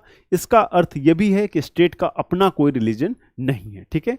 ये एग्जाम्पल है सेकुलरिज्म होने का, सेकुलर होने का। लेकिन कोई देश कहे कि हम इस्लाम हैं, कोई कहे कि हम जैन हैं, कोई ज्यूज़ हैं, तो वहाँ पे क्या हो जाएगा, वहाँ पे जो स्टेट है वो सेकुलर नहीं रह जाएगा, ठीक है। तो ये एग्जाम्पल आपका हो गया सेकुलरिज्म का, धर्म निरपेक्षता का, ठीक है। क्लियर है, समझ में आ रही है आपको चीज़ें? बहुत बढ़िया से चीज़ों करेंगे, चीज़ों को ऐसे पढ़ेंगे कि आपके एग्जाम में आपकी समझ अच्छी हो जाए। और जीएस का वीडियो कोर्स बहुत ही फैंटास्टिक होने जा रहा है। आपकी जो समझ है किसी भी सेक्शन को लेकर वो बहुत अच्छी होगी। हमारा पर्पस यही है कि इस वीडियो कोर्स के थ्रू आपकी जो इतनी नॉलेज है उसको इन्हांस कर दिया जाए कि एसएससी तो छोड़िए, आगे चल के पीसीएस वगैरह के एग्जाम भी जब आप दें तो आपकी जो समझ हो इतनी अच्छी हो कि उस एग्जाम में भी आप एक्सेल करें। यही हमारा आपसे उम्मीद है, यही हमारा इस वीडियो कोर्स से उम्मीद है, ठीक है। और इस वीडियो कोर्स में आप स्लाइड को भी अच्छे से अगर देखेंगे और बुक को अगर आप अच्छे से नहीं भी पढ़ेंगे, थोड़ा बहुत पढ़ेंगे, तो फिर भी हमने जो बेस्ट चीज़ें हैं वो इस वीडियो कोर्स में कवर की हैं। इसके अलावा भी जब आपका एग्जाम नज़दीक आएगा तो आपके रिवीजन के लिए हम लोग कुछ पतली समरीज लेके आएंगे, फिर उससे भी आप रिवीजन कर सकते हैं, ठीक है। आइए आगे देखते हैं। सो आगे जो है वो है संसदीय प्रणाली। संसदीय प्रणाली क्या होता है ये समझते हैं। यह सरकार का एक रूप है जहां कार्यकारी विधायिका के बहुमत समर्थन के साथ शक्ति धारण करती है। भारत संसदीय लोकतंत्र का अनुसरण करता है जहां वास्तविक शक्ति प्रधानमंत्री की अध्यक्षता वाली मंत्रिपरिषद में निहित होता है। यस, बिल्कुल सही है। ये क्या कहता है, क्या form of government where executive holds the power. यहां जो एग्जीक्यूटिव है that holds the power with the majority support, जिसके पास मेजोरिटी है वही सरकार चलाएगी, ऑफ द लेजिस्लेचर, ठीक है। India follow the parliamentary democracy. Bharat जो है एक लोकतंत्र का, संसदीय लोकतंत्र को फॉलो करता है। Where real power is vested in the council of minister. जो सही पावर है, जो सच का पावर है, वो किसके पास होता है? वो होता है काउंसिल ऑफ मिनिस्टर के पावर में। 74 कहता है कि there shall be a council of minister with prime minister as the head, ठीक है, who will aid and advise the president. So the council of minister जो है वही मेन पावरफुल बॉडी होती है and it is headed by prime minister, ठीक है। तो पार्लियामेंट्री सिस्टम में जो मोस्ट पावरफुल होते हैं वो होता है council of minister headed by the prime minister, और यही जो होते हैं वो रियल पावरफुल पर्सनालिटीज होते हैं, रियल पावरफुल लोग होते हैं, ठीक है। समझ में आ रही है चीजें? तो ये हो गया आपका जो पार्लियामेंट्री सिस्टम है उसका बढ़िया सा एग्जाम्पल, ठीक है। आइए देखते हैं आगे स्लाइड में हमें क्या देखना है। So the next slide talks about liberalism. उदारवाद क्या होता है, ठीक है। उदारवाद क्या होता है? सो उदारवाद basically a political and social philosophy that promotes individual rights. उदारवाद एक ऐसी स्थिति है जहां पे एक ऐसा सिस्टम है पॉलिटिकल और सोशल फिलॉसफी का जो इंडिविजुअल राइट्स जो होता है उसको प्रमोट करता है, सिविल लिबर्टीज को प्रमोट करता है, डेमोक्रेसी को प्रमोट करता है एंड फ्री इंटरप्राइज को प्रमोट करता है, ठीक है। कोई भी संविधान, कोई भी देश कहे कि हम लिबरल हैं, हम लिबरलिज्म को फॉलो करते हैं, इसका क्या अर्थ हो जाएगा? इसका अर्थ हो जाएगा कि वो जो संविधान है वो व्यक्तिगत अधिकारों को, नागरिक स्वतंत्रता को, लोकतंत्र को और मुक्त उद्यम को बढ़ावा देते हैं, मुक्त उद्यम को बढ़ावा देते हैं। तो ऐसे कॉन्स्टिट्यूशन को, ऐसे गवर्नमेंट को हम लोग कह सकते हैं it is basically a liberal state, ठीक है, एक उदारवाद राज्य है। यस। फिर उदारवाद देखें तो कट्टरवाद क्या होता है? तो कट्टरवाद क्या है कि it refers to the process of an individual transformation from a moderate law abiding citizen into an active anti state and violent extremist, ठीक है। कट्टरवाद क्या होता है? आपने सुना होगा ये शब्द। तो एक उदारवादी कानून का पालन करने वाले नागरिक से एक सक्रिय राज विरोधी हिंसक चरमपंथी में एक व्यक्ति के परिवर्तन की प्रक्रिया को संदर्भित करता है। मतलब एक जो इंसान है जो लिबरल था, जो स्टेट को फॉलो करता है, वो स्टेट के अगेंस्ट बोलने लगा, ठीक है, बहुत कठोर जो प्रिंसिपल्स हैं उसको फॉलो करने लगा, तो वैसे इंसान को कहते हैं कि वो कट्टरवाद को फॉलो कर रहा है, ठीक है। उसको जो ट्रांसफॉर्मेशन है वो एक active anti state and violent extremist के रूप में हो रही है। सो ऐसे लोगों को हम रेडिकल कहते हैं, ठीक है। वो बहुत एक्सट्रीम बातें करते हैं, तो वैसे स्टेट को हम लोग रेडिकल कहते हैं, ठीक है। कहीं ना कहीं आप देख सकते हैं जो हमारे कुछ पड़ोसी देश हैं वो रेडिकलाइजेशन को बढ़ावा देते हैं, वो रेडिकल प्रिंसिपल्स को बढ़ावा देते हैं, ठीक है। आइए नेक्स्ट क्लास को देखते हैं। मोनार्की, यस, राजशाही। मोनार्की क्या होता है? It is a form of government in which a person, the monarch, is the head of the state for lifetime or until abdication. Okay. क्या कह रहा है? यह सरकार का एक रूप है जिसमें एक व्यक्ति, राजा, जीवन भर या पद त्याग तक राज का प्रमुख होता है। इसका बहुत बढ़िया एग्जाम्पल है ब्रिटिश की महारानी, ठीक है। वो मोनार्की का ही सिस्टम है, जब तक जीवित हैं वो किंग क्वीन है, ठीक है। तो ये जो है आपका एग्जाम्पल एक मोनार्की का है, वो किंग बना रहता है जब तक जीवित रहता है या अपने सीट को, अपने गद्दी को छोड़ ना दे, ठीक है। सो ये आपका एग्जाम्पल हो गया मोनार्की का, राजशाही का। यह सरकार का एक रूप है जिसमें एक व्यक्ति जो राजा बनके जीवन भर या पदत्याग तक राज का प्रमुख बना रहता है, ठीक है। This is example of monarchy. Okay. Martial law क्या होता है? It is an law enacted by military authority, ठीक है। एक तरह का कानून है जो सैन्य प्राधिकरण द्वारा बनाया जाता है, ये मिलिट्री जो अथॉरिटी है उनके द्वारा बनाया गया है। In this system the military authority takes control of the normal administration of justice. इस प्रणाली में क्या होता है? ऐसे सिस्टम में क्या होता है? ऐसे सिस्टम में जो सैन्य प्राधिकरण होते हैं न्याय के सामान्य प्रशासन पर नियंत्रण रखता है, ठीक है। This is called martial law. तो आप देखेंगे कि मार्शल लॉ वाले कानून, हम देखेंगे कि मार्शल लॉ द्वारा जब किसी को पनिशमेंट मिलता है तो राष्ट्रपति उस पनिशमेंट को कम कर सकता है, खत्म कर सकता है, लेकिन बहुत सारे केस में देखेंगे कि गवर्नर जो है उसको मार्शल लॉ वाले जो कानून है उसको खत्म नहीं कर सकता। आगे चैप्टर्स में हम लोग हर एक चीज डिस्कस करेंगे। आइए देखते हैं कि नेक्स्ट स्लाइड में क्या है। यस, कूप, तख्ता पलट, ये भी आपने सुना होगा। कूप, इसका बहुत बढ़िया एग्जाम्पल है आवर नेबर पाकिस्तान। वहाँ पे मिलिट्री को आओ दिन होते रहते हैं और अभी भी देख रहे होंगे आपको कि मिलिट्री जो है वहाँ पे जो कूप है वो करने की कोशिश कर रही है, ठीक है। मिलिट्री जो है पावर अपने हाथों में लेने की कोशिश कर रही है। तो कूप का अर्थ क्या होता है? कूप का अर्थ होता है कि सरकार से सत्ता का अचानक, हिंसक और गैर कानूनी जब्ती। ये तीनों शब्द बहुत इंपॉर्टेंट है। क्या है? Sudden, violent and unlawful scissor of power from the government. सरकार से अगर जबरदस्ती तुरंत अगर पावर छीन लिया जाए, सीज कर लिया जाए, तो उसको क्या कहते हैं? उसको हम कूप कहते हैं, ठीक है? उसको हम लोग तख्ता पलट कहते हैं। तानाशाही किसको कहते हैं? डिक्टेटरशिप। डिक्टेटरशिप किसको कहते हैं? डिक्टेटरशिप कहते हैं यह एक नेता या नेताओं के समूह वाली सरकार का एक रूप है जो बिना किसी सीमा के सरकार की सत्ता को धारण करता है, बिना किसी सीमा के सरकारी सत्ता को धारण करता है, ठीक है? अ गवर्नमेंट बाय लीडर और group of leader that hold power with no limitation, with no limitation. अच्छा, कोई भी सरकार जो है वो डिक्टेटर हो सकती है, तो उसको लिमिट कौन करता है? उदाहरण के तौर पे जब इंडिया की बात करें तो इंडिया की सरकार भी डिक्टेटरशिप हो सकती है, लेकिन उसको लिमिट करने के लिए कौन है? उसको लिमिट करने के लिए है हमारे संविधान में कॉन्स्टिट्यूशन, कॉन्स्टिट्यूशन, ठीक है? और उसको लिमिट कौन देखता है, किसके थ्रू? वो देखती है हमारी जुडिशरी। क्योंकि जुडिशरी जो है, जो न्यायपालिका है, वो इंडिपेंडेंट है, तो वो अपना जो है जुडिशियल रिव्यू का पावर रिव्यू करके जो गवर्नमेंट है उसको रोकते रहती है। गवर्नमेंट को रोकने वाली भी कुछ प्रोविजंस है जो हमारे संविधान में निहित है, जैसे कि फंडामेंटल राइट्स। क्या है फंडामेंटल राइट्स? आप फंडामेंटल राइट्स को अगर दूसरे ढंग से समझो तो कहीं ना कहीं सरकार की जो पावर है उस पर एक तरह का कहीं ना कहीं ब्रेक लगाता है फंडामेंटल राइट्स, ठीक है? उसके डिक्टेटरशिप बनने पे सरकार जो है, जो हमारा संविधान जो है, वो रोक लगाता है। हमारा जो मूल अधिकार है वो रोक लगाता है। मतलब सरकार को बहुत कुछ करने की अनुमति नहीं है जो उसको डिक्टेटर बना दे, ठीक है? सो डिक्टेटरशिप में क्या होता है कि leader group holds the power without any limitations. ये लिमिटेशन जो है ये बहुत इंपॉर्टेंट है। जहां लिमिटेशंस नहीं होगी वहां पे डिक्टेटरशिप होने की चांसेस बहुत ज़्यादा होगी, उस सरकार की तानाशाही बनने की चांसेस जो होगी वो बहुत ज़्यादा होगी। सो इंडिया में लिमिटेशंस है, उसका बहुत क्लासिक एग्जांपल है हमारा फंडामेंटल राइट्स। उसमें कहा गया है कि आप इस इंसान से ये चीज़ नहीं छीन सकते, उसे नहीं कर सकते। तो ये जो क्या है, ये सब लिमिटेशंस है जो हमारे सरकार को डिक्टेटर बनने से रोकती है, ठीक है? यस, क्लियर हो गया? तानाशाही समझ गए आप लोग, कूप भी समझ गए? ओके। तो कम्युनिस्ट क्या है? जो कम्युनिस्ट सरकार होती है, कम्युनिस्ट गवर्नमेंट होती है, वो क्या होती है? तो communist, it is a classless society with common ownership. It is a classless society, मतलब यहाँ पे कोई भी क्लास नहीं होती, और जो ओनरशिप होता है वो क्या हो जाता है? वो कॉमन हो जाता है। जो ओनरशिप है वो कॉमन हो जाता है, ठीक है? क्या कह रहा है कि यह समान स्वामित्व वाला एक वर्गहीन समाज है। कार्ल मार्क्स को साम्यवाद का जनक कहा जाता है, और कार्ल मार्क्स जो है it is called father of communism, ठीक है? Father of communism.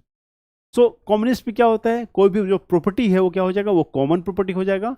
और उसमें एक मैंने आपको पहले ही बताया था कि कार्ल मार्क्स ने कहा था कि everyone according to need and everyone according to capacity. मतलब आपसे उतना लिया जाएगा जितनी आपकी कैपेसिटी है, और आपको उतना दिया जाएगा जितनी आपकी ज़रूरत है। इसी कॉन्सेप्ट को कम्युनिस्ट जो है मानते हैं। और कार्ल मार्क्स की दो जो किताब है वो बहुत इंपॉर्टेंट है, मैंने आपको पहले ही बताया था। एक तो इनकी बुक है Das Kapital, Das Kapital is also important, and communist manifesto, communist manifesto. ये दोनों बुक भी आप लोग प्लीज याद रखिएगा, ठीक है? सो कम्युनिस्ट हो गया, लेट्स मूव टू ओलिगार्की, ठीक है? ओलिगार्की क्या है? A government in which power rest with A small number of people. मतलब कुछ लोग आके अगर सरकार चलाएं, कुछ 5-7 लोग आके अगर कंट्रोल करें, सरकार चलाएं, तो उसी को हम लोग क्या कहते हैं? उसको हम लोग ओलिगार्की कहते हैं, ठीक है? ऐसी सरकार जिस सत्ता में बहुत कम लोग के पास होती है, बहुत कम लोग होते हैं उस सत्ता को चलाते हैं, उसको कहते हैं अल्पतंत्र, यानी कि ओलिगार्की। क्लियर है? ठीक है, आइए नेक्स्ट क्वेश्चन को देखते हैं। नेक्स्ट जो स्लाइड है वो है निरंकुशता। निरंकुशता मतलब autocracy, a government by one person with absolute power, ठीक है? ऑटोक्रेसी क्या होता है? ऑटोक्रेसी मतलब होता है एक ऐसा सरकार का सिस्टम जो एक इंसान चलाता हो, वन पर्सन चलाता हो, विथ एब्सोल्यूट पावर। अगर ऐसा आप एग्जाम्पल ढूंढे इस देश का, तो मुझे लगता है कि नॉर्थ कोरिया है वो एक बढ़िया एग्जाम्पल है इसका। किम जोंग उन जो है वो, उनके हाथ में एब्सोल्यूट पावर है, और वो एक ही इंसान है जो देश को चला रहे हैं, ठीक है? तो नेक्स्ट आपके पास है टोटलिटेरियन पावर, ठीक है, टोटलिटेरियन गवर्नमेंट। टोटलिटेरियन जो गवर्नमेंट है वो क्या होती है वो देखते हैं। This government has absolute power with no opposition, मतलब कोई अपोजिशन ही नहीं है। ऐसा सत्ता जहां पे अपोजिशन नहीं है, इसका एग्जांपल है आपको मुझे लगता है चाइना। चाइना में कोई अपोजिशन नहीं है, वन पार्टी सिस्टम है और एब्सोल्यूट पावर जो है वहां के सरकार के हाथ में है, ठीक है।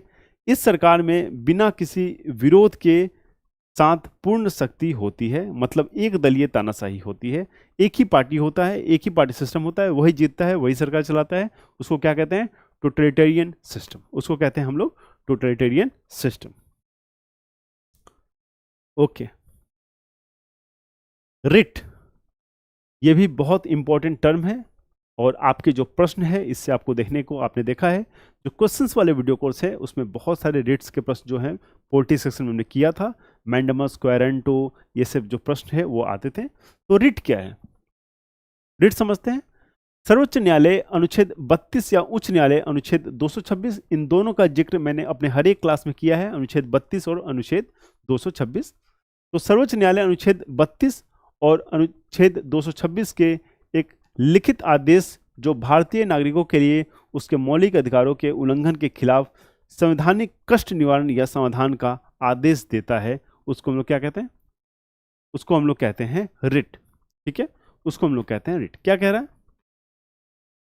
कह रहा है कि कभी भी किसी भी परिस्थिति में अगर किसी सिटीजन का जो उसका मूल अधिकार है उसका उल्लंघन होता है तो आर्टिकल 32, अनुच्छेद 32 या अनुच्छेद 226 के तहत वो सर्वोच्च न्यायालय या उच्च न्यायालय को अप्रोच कर सकता है। यही तो कह रहा है कि नागरिकों के लिए उसके मौलिक अधिकारों के उल्लंघन के खिलाफ संवैधानिक कष्ट निवारण, संवैधानिक कष्ट निवारण, आर्टिकल 32, ये संवैधानिक है, ध्यान दीजिएगा, संवैधानिक है मतलब कॉन्स्टिट्यूशनल है, आपको पावर है कि आर्टिकल 32 का इस्तेमाल करके आप कोर्ट को अप्रोच कर सकते हो, ठीक है। निवारण या समाधान का आदेश देता है और यह आदेश किसके थ्रू होता है? तो आदेश होता है रिट के थ्रू, रिट जारी किया जाता है, ठीक है, ठीक है, okay. Next term is bicameralism. जो अगला शब्द है वो है बाईकैमरलिज्म, मतलब द्विसदनीय विधायिका, ठीक है। क्या कह रहा है कि द्विसदनीय विधायिका एक प्रकार की विधायिका है जो दो अलग अलग विधानसभाओं भागों या सदनों में विभाजित होती है, जिसके द्विसदनीय विधायिका के रूप में जाना जाता है, ठीक है, बहुत clear. Bicameralism is a type of legislature.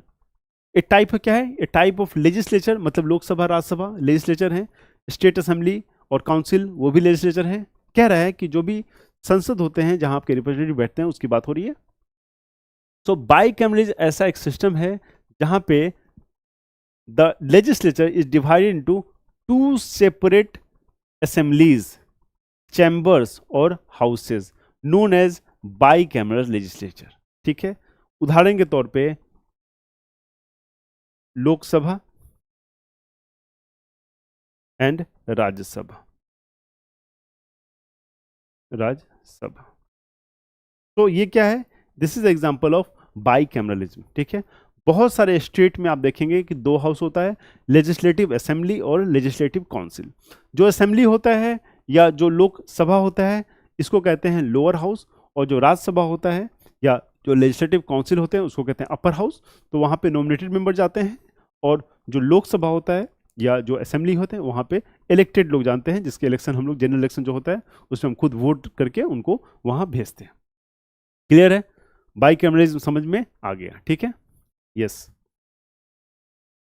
So constitutional assembly पे प्रश्न आता है, ठीक है, मतलब संविधान सभा जो है उसके बारे में पढ़ते हैं। संविधान सभा का जो योगदान है वो बहुत इंपॉर्टेंट है। आपको पता है कि हमारा जो संविधान है वो संविधान सभा ने मिलके बनाया है। सो क्या कहता है कि it was formed for the purpose of writing a constitution for independent India.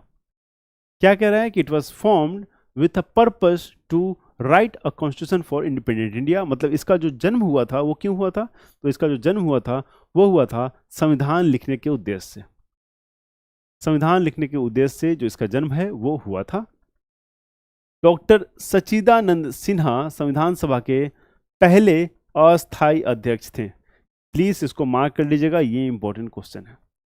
Doctor Rajendra Prasad का अस्थायी अध्यक्ष के रूप में चुना गया था और इसके उपाध्यक्ष एच.सी. मुखर्जी थे, ये भी इंपॉर्टेंट है। तो सच्चिदानंद सिन्हा जो थे वो क्या थे? वो टेम्पररी थे, और जो डॉक्टर राजेंद्र प्रसाद थे वो क्या थे, he was elected as a president and he was the permanent, and the vice president was H C. Mukherjee. ये भी इंपॉर्टेंट क्वेश्चन है, इसको प्लीज आप लोग याद रखिएगा। H C. Mukherjee was the vice president of constituent assembly, ठीक है, जो संविधान सभा है उसके उपाध्यक्ष थे एच.सी. मुखर्जी। क्लियर है? Okay. So B N. Rao was the constitutional adviser, जो संविधान सभा था उसके बाद जो कॉन्स्टिट्यूशन बनाने का कार्य उसको मिला तो उसके एडवाइजर की भी नियुक्ति की गई, जो एडवाइज करता लोगों को, तो वो कौन थे, वो थे आपके B N. Rao. B N. Rao was the constitutional adviser, ठीक है, B N. Rao was the constitutional adviser. Its first meeting took place on 9 December 1949। इनका जो पहला मीटिंग था किसका, कॉन्स्टिट्यूएंट असेंबली का, वो कहाँ हुआ था, वो हुआ था 9 दिसंबर 1946। ये बहुत इंपॉर्टेंट है, this is a important facts, मैं इंपॉर्टेंट लिख दिया करूंगा, आप इसको प्लीज याद करते जाइएगा। In New Delhi in the constitution hall which is now known as the central hall of parliamentary house. अब इसको सेंट्रल हॉल कहते हैं पार्लियामेंट्री हाउस का, जहां पहला मीटिंग जो है कॉन्स्टिट्यूशन असेंबली का हुआ था। It existed for approx 3 years and the last session was held at 24 January 1950। ये भी पॉइंट बहुत इंपॉर्टेंट है, प्लीज नोट डाउन। जो लास्ट सेशन हुआ था कॉन्स्टिट्यूशन असेंबली का वो हुआ था 24 जनवरी 1950 को। ये बहुत महत्वपूर्ण फैक्ट है, इसको ध्यान दीजिएगा। जो इनका अंतिम सत्र था वो हुआ था 24 जनवरी 1950 को, ठीक है, दिस इज वेरी इंपॉर्टेंट। और जो पहला बैठक हुआ था वो हुआ था 9 दिसंबर 1946, 46 एंड आपका 1950। तो पहला और अंतिम ये दोनों बहुत इंपॉर्टेंट है। कॉन्स्टिट्यूशन असेंबली संविधान सभा का जो बैठक है ये बहुत इंपॉर्टेंट है। ओके, सो नेशनल एंथम क्या है, नेशनल एंथम आइए देखते हैं नेशनल एंथम क्या है। सो जो नेशनल एंथम है वो कहता है, उसका जो पहला स्ट्रेंजर है वो कहता है भारत भाग्य विधाता।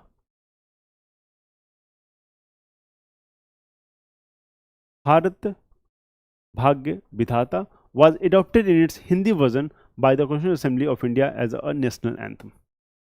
ओके, ठीक है, क्या कहता है कि भारतो भाग्य विधाता गीत के पहले छंद को इसके हिंदी संस्करण में भारत की संविधान सभा द्वारा राष्ट्रगान के रूप में अपनाया गया था, ठीक है, राष्ट्रगान के रूप में अपनाया गया, मतलब नेशनल एंथम के रूप में इसको एक्सेप्ट किया गया। द फर्स्ट स्ट्रेंजा है जो सॉन्ग है भारतो भाग्य विधाता के, और इसे 24 जनवरी 1950 को अपनाया गया।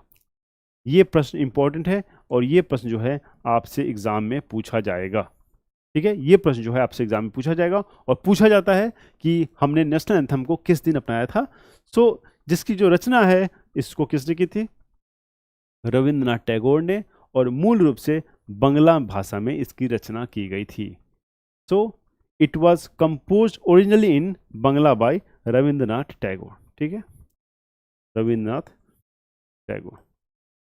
क्लियर है, समझ में आ रही है कितना बढ़िया और कितना मजा आ रहा है पढ़ने में। बहुत सिंपल है पॉलिटी, अगर आप इंटरेस्ट लेके पढ़ोगे तो बहुत आसानी से आपकी जो पकड़ होगी, और मैं पूरी कोशिश करूंगा कि आपका जो पकड़ का लेवल है थोड़ा हाई रखूं, क्योंकि आप कोई बड़े एग्जाम अगर सिविल सर्विस वगैरह के एग्जाम भी दो तो वहां भी आपके लिए काफ़ी आसान हो, काफ़ी इजिली आपको चीज़ें समझ में आ जाए, ठीक है, क्लियर है। आइए, So it was translated by Captain Abid Ali and Captain Ram Singh composed it in Hindi. इसका जो अनुवाद है वो कैप्टन आबिद अली ने किया था और कप्तान राम सिंह ने हिंदी में इसकी रचना की थी, ठीक है। इसे पहली बार भारतीय राष्ट्रीय कांग्रेस के जो कलकत्ता अधिवेशन था, जो कलकत्ता सेशन था, वहाँ पे 27 दिसंबर 1911 को सार्वजनिक रूप से गाया गया था, ठीक है। राष्ट्रगान के गाने का जो समय है वो लगभग 52 सेकेंड है, इसको भी आप लोग प्लीज़ याद रखिएगा, ठीक है, लगभग जो है वो 52 सेकेंड है, इसको आप लोग प्लीज़ याद रखिएगा क्योंकि ये जो क्वेश्चन है वो एग्जाम में पूछता है, ठीक है।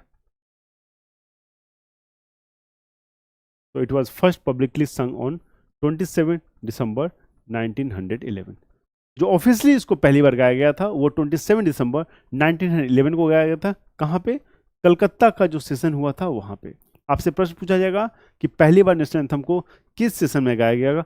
कलकत्ता कलकत्ता और आपके क्या कहते हैं इंदौर, बेंगलोर, ऐसे तमाम ऑप्शन आपको 4 दे देंगे और आपको वहाँ पे लाहौर आपको याद नहीं आएगा क्या है, तो इसको बिल्कुल याद रखिएगा। This is very important, this is very important, ठीक है।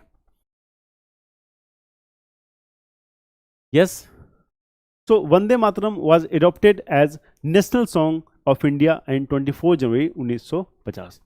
जो नेशनल सॉन्ग है हमारे देश का वो क्या है, वो है वंदे मातरम, ठीक है, वंदे मातरम, ठीक है। और इसको कब एक्सेप्ट किया गया, 24 जनवरी 1950 को। और द नेशनल फ्लैग है of India, it was adopted and present form on 27 जुलाई 1947। जो अभी प्रेजेंट फॉर्म है हमारा राष्ट्रीय ध्वज का, उसको कब अपनाया गया, उसको अपनाया गया 24 जुलाई 1947 को, राष्ट्रीय ध्वज को 24 जुलाई 1947 को। प्लीज़ इसको अच्छे से ध्यान दीजिएगा, ये सब आपके इंपॉर्टेंट क्वेश्चन हैं, मैं लिख दे रहा हूँ, दीज आर वेरी इंपॉर्टेंट। और ये जो क्वेश्चंस हैं आपसे बिल्कुल पूछे जाएंगे एग्ज़ाम में। ये जो है समझिए कि ये जो सारे क्वेश्चंस हैं वो डेफिनेटली आपसे एग्जाम में पूछे जाएंगे। ये जो फैक्ट्स हैं यही तो हम डिस्कस कर रहे थे क्वेश्चंस के वीडियो फॉर्म में। जो हमारी 6500 वाली बुक है उसका जो हम लोग क्वेश्चंस फॉर्म डिस्कस कर रहे थे, यही सब सारे क्वेश्चंस हमें वहाँ देखने को मिल रहे थे, ठीक है। यस, सो आज का जो लेक्चर है आज यहीं पे हम समाप्त करते हैं। This is the first lecture और बहुत अच्छे जो बेसिकली बेसिक अंडरस्टैंडिंग है वो हमने देखा। यहाँ पे हमने बहुत सारे जो फैक्टर हैं, हम लोग दो बेसिक नेचर है हमारे कॉन्स्टिट्यूशन का वो हमने पढ़ा, ठीक है। हमने बेसिक अंडरस्टैंडिंग अर्जित की। हमने देखा कि हमारा जो कॉन्स्टिट्यूशन है वो फ्लेक्सिबल और साथ साथ रिजिड साथ में ही है, ठीक है। हमने ये भी देखा कि हमारा जो कॉन्स्टिट्यूशन है उसका जो नेचर है that is more inclined towards centre, inclined towards centre, मतलब सेंटर के प्रति जो है उसका रुझान है, ठीक है। बहुत सारे ऐसे प्रोविजंस देखे जिसमें हमने ये भी देखा कि हमारा जो कंट्री है वो बेसिकली एक फेडरल सिस्टम है, लेकिन उसका इंक्लाइनेशन जो है वो एक संघीय ढांचे की तरफ है। वो इसलिए है कहीं ना कहीं संविधान के जो निर्माताएं थे उनको लग रहा था कि आगे चल के ऐसा हो सकता है कि हमारे जो स्टेट्स हैं वो क्या करें, वो विद्रोह करें। तो इसलिए कुछ पावर जो है ऐसे रखे गए जो प्योर सेंटर को दिए गए, जहाँ पे ये क्लियर हो सके कि जब भी कोई ऐसी परिस्थिति उत्पन्न हो तो सेंटर जो है अपने इस स्टेट को, अपने जो फेडरल यूनिट्स हैं इसको कंट्रोल कर सके। तो I hope things are very clear, बहुत आसान से चीज़ें आपको समझ में आ रही होंगी। आज का लेक्चर यहीं समाप्त करते हैं। नेक्स्ट लेक्चर में फिर से एक नए टॉपिक के साथ मिलेंगे। टिल देन प्लीज़ रिवीजन करते रहिए और जितने भी पॉइंट्स पे मैंने इंपॉर्टेंट लिखे हैं, जितने भी बुक में मैं आगे भी ये इंपॉर्टेंट जो वर्ड है ये यूज़ करता रहूँगा। प्लीज़ इसका नोट्स बनाइए और इसको अच्छे से याद कीजिए, क्योंकि आपके जो क्वेश्चंस हैं वो यहीं से आएंगे। ये मैं आपको निश्चित तौर पे पूरे गारंटी के साथ बता सकता हूँ। Thank you so much. Please study hard, please study very smartly. बहुत जल्द मिलते हैं नेक्स्ट क्लास में।